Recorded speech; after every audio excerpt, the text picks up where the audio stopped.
ક્યારેય એવો વિચાર આવ્યો છે કે આપણી આસપાસ જે વનસ્પતિઓ છે, જેમને આપણી જેમ ધબકતું હૃદય નથી, એ જીવંત કેવી રીતે રહે છે? કેવી રીતે પાણી અને ખોરાક છેક ટોચ પરના પાંદડા સુધી પહોંચતું હશે?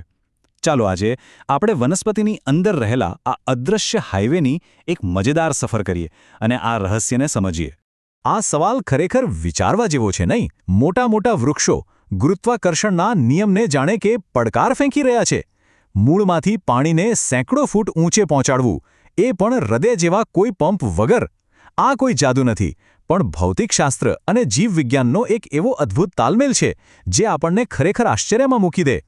તો ચલો આપણી આ સફરની શરૂઆત કરીએ એક પાણીના ટીપાની નજરથી. આપણે તેની સાથે જમીનમાંથી મૂળમાં જઈશું અને પછી જલવાહક નામની એક ખાસ પાઇપલાઇન સિસ્ટમ દ્વારા ઉપરની તરફ થતી તેની અવિશ્વસનીય મુસાફરીના સાક્ષી બનીશું.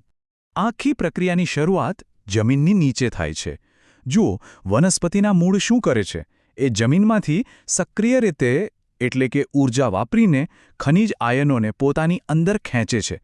આનાથી મૂળની અંદરનું દ્રાવણ એકદમ ઘટ્ટ બની જાય છે. હવે કુદરતનો એક સીધો નિયમ છે: પાણી હંમેશા ઓછી સાંદ્રતાથી વધુ સાંદ્રતા તરફ જાય છે. બસ આ પ્રક્રિયાને આશ્રુતિ કહેવાય છે, અને એના કારણે જ જમીનનું પાણી આપોઆપ મૂળમાં ખેંચાઈ આવે છે અને છેવટે જલવાહક સુધી પહોંચી જાય છે.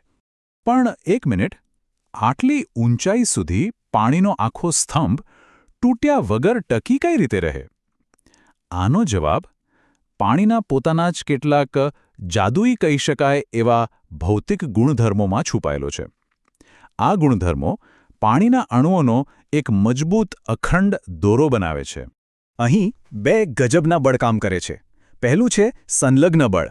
આ બળને કારણે પાણીના અણુઓ એકબીજા સાથે ચુંબકની જેમ ચોંટેલા રહે છે. અને બીજું છે આસંજન બળ, જેના લીધે આ પાણીના અણુઓ જલવાહકની દિવાલો સાથે પણ ચોંટી જાય છે.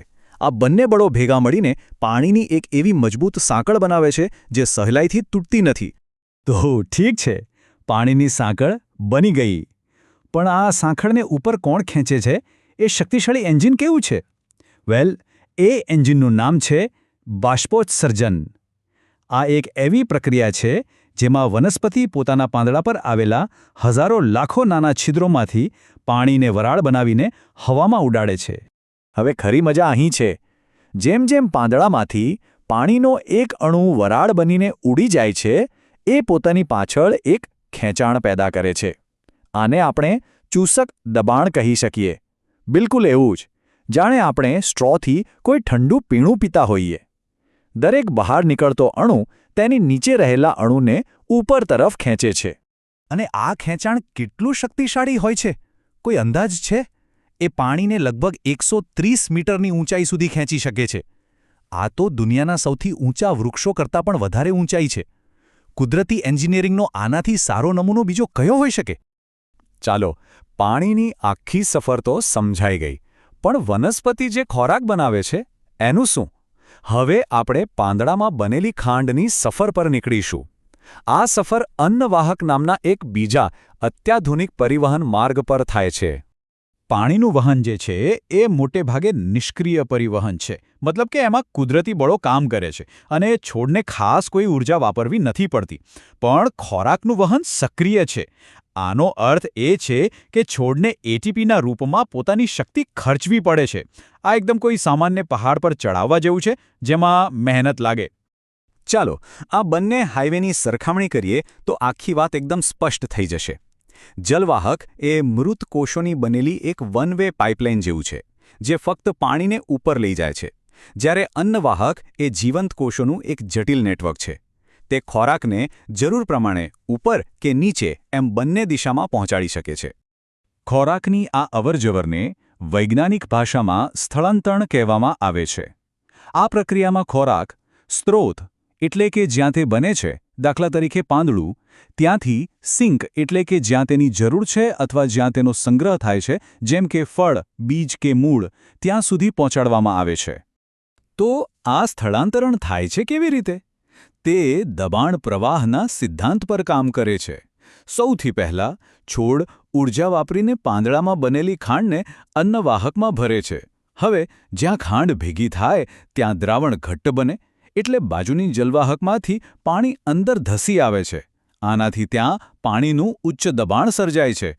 બસ આ દબાણને કારણે જ ખાંડવાળો રસ ઓછા દબાણવાળા વિસ્તાર એટલે કે સિંક તરફ વહેવા લાગે છે.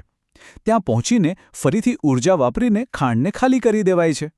આમ જલવાહક અને અન્નવાહક આ બંને પેશીઓ એકબીજાના સાથીદાર તરીકે કામ કરે છે. એક પાણી અને ખનિજ લાવે છે તો બીજો પાંદડામાં બનેલી ઊર્જાને આખા છોડમાં વહેંચે છે. આ બંને ભેગા મળીને જ વનસ્પતિના જીવનને શક્ય બનાવે છે. તો આ આખી ચર્ચામાંથી આપણે શું શીખ્યા? પહેલું, જલવાહક એ પાણી માટેની એક વન વે નિષ્ક્રિય પાઇપલાઇન છે. બીજું, અન્નવાહક એ ઊર્જા પહોંચાડતી એક ટુ વે સક્રિય કુરિયર સર્વિસ છે. ત્રીજું, પાણીનું પરિવહન મુખ્યત્વે બાષ્પોત્સર્જનના ખેંચાણથી ચાલે છે. અને ચોથું, ખોરાકના પરિવહન માટે છોડને પોતાની ઊર્જા વાપરવી પડે છે. અને અંતે આ એક વાક્ય આખી વાતનો સાર કહી દે છે. પ્રાણીઓને લોહીના પરિભ્રમણ માટે હૃદય જેવા પંપની જરૂર પડે છે. પણ વનસ્પતિઓ એ તો ભૌતિકશાસ્ત્રના નિયમોનો એટલો સુંદર રીતે ઉપયોગ કરે છે કે તેઓ હૃદય વગર પણ આ જટિલ કામ ખૂબ જ સરળતાથી પાર પાડે છે. અંતે એક વિચાર સાથે અહીં અટકીએ છીએ. જરા વિચારો, એક જ છોડમાં, એક જ સમયે, એકબીજાની બિલકુલ બાજુમાં બે અલગ અલગ તંત્રો દ્વારા પાણી ઉપર તરફ જઈ રહ્યો છે અને ખોરાક નીચે કે ઉપર એમ વિપરીત દિશાઓમાં જઈ રહ્યો છે. આ કેવી રીતે શક્ય બનતું હશે? આ કુદરતની રચનાની અદ્ભુત જટિલતા અને કાર્યક્ષમતાનો ઉત્તમ દાખલો છે.